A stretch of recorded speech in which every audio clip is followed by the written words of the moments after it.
What's happening, squad? Back for another video because you guys seem to be enjoying it.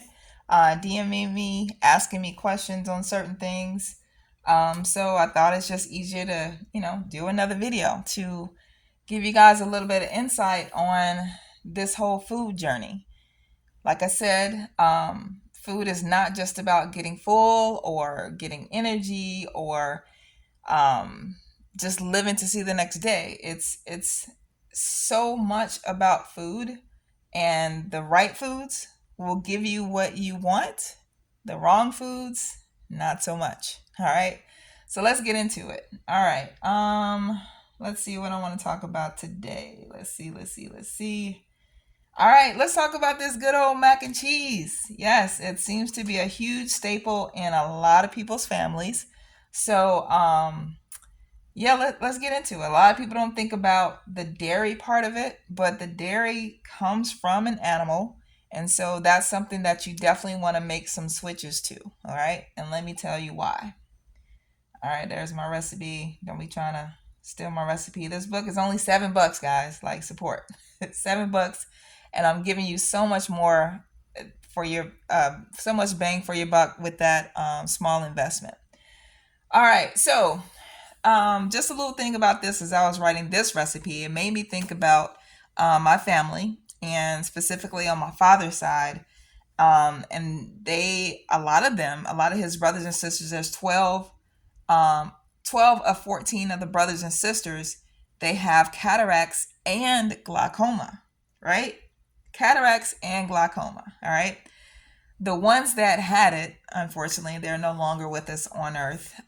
So I just want to be clear about that. They unfortunately weren't knowledgeable about reversing this issue because everything, according to research, is reversible. All right. So with my dad eating so much cheese, like, I mean, walking around the house with clumps of cheese in his hand, I loved it too, but I just knew like when he used to walk around the house eating it so much, I was like, that can't be good for him. I didn't know why, I didn't know how. I was way too young, but I guess I had intuition even as a kid. But he just ate it all the time, right? So again, like I said, I was like, this can't be good for him. But fast forwarding to 70 years later, watching him constantly put eye drops in his eyes from some Western doc, I think to myself again, this cannot be good for you, Dad. But that's what the doc told him to do. And actually, my mother and my father actually both now have cataracts and glaucoma, and they share their meds with each other. It's the funniest thing, but not really. All right, but getting into it. Supposedly, the causes of cataracts is unknown. Yeah, okay, that's what Google said. It's unknown. But they say inflammation is a possible cause. If you've ever listened to Dr. Sabi or Hippocrates or Dr. Otto Warburg from the early 1900s, who won a Nobel Prize for this same research about inflammation and mucus being the cause of all diseases, then you know that cataracts and glaucoma is part of that story as well, right? So, my spidey senses they tell me that cheese is a big contributor of cataracts and glaucoma. Again, it was just some intuition that was within me that made me start researching this a little bit further. But of course, like always, I just kind of sample myself. I'm a sample population of just one. But it made me remember wearing glasses from as far back as in the sixth grade. You guys, I'm now in my late 40s, but I needed glasses from a long time, well before sixth grade. But sixth grade was the time that I actually finally talked to my parents about getting me some glasses because I just could not see in school, right? So I kept those glasses with me at all times. Um, I felt like I was an old lady. If I didn't, I might have fallen or tripped over something just getting out of the bed. That's how bad my vision was. But of course, I didn't take them off until I went back to bed. but made sure I was actually ready to sleep before taking them off again. Again, my vision was just that terrible. Okay.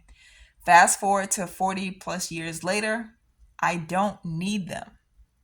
Yes, I do not need my glasses anymore, guys. I don't.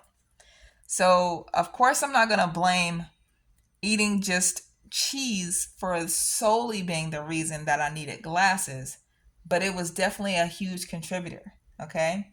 And if you understand how cheese and milk are even made, you'd even understand more of what I'm talking about. So, I actually have a clip in here that I created that I show you how milk is truly made. You can Google it if you want to, or if you get this book, you can look at my animated video. It doesn't get too gross because I know that could be like a sore type of thing for some people, but you'll really understand basically milk and cheese and dairy, period. They allow pus and blood through and be able to sell it to people. Friend of mine right now, in his he's about 50, he has cancer. His biggest staple that he just told me a couple of weeks ago is that he cannot stop drinking milk.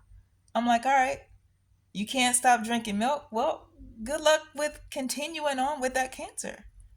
It sounds harsh, guys, but that is the reality. And I'm to the point now to where I'm tired of holding grown ass people by the hand and telling them it's going to be okay. No, it's not. If you don't stop doing this dumb stuff, it's not going to be okay.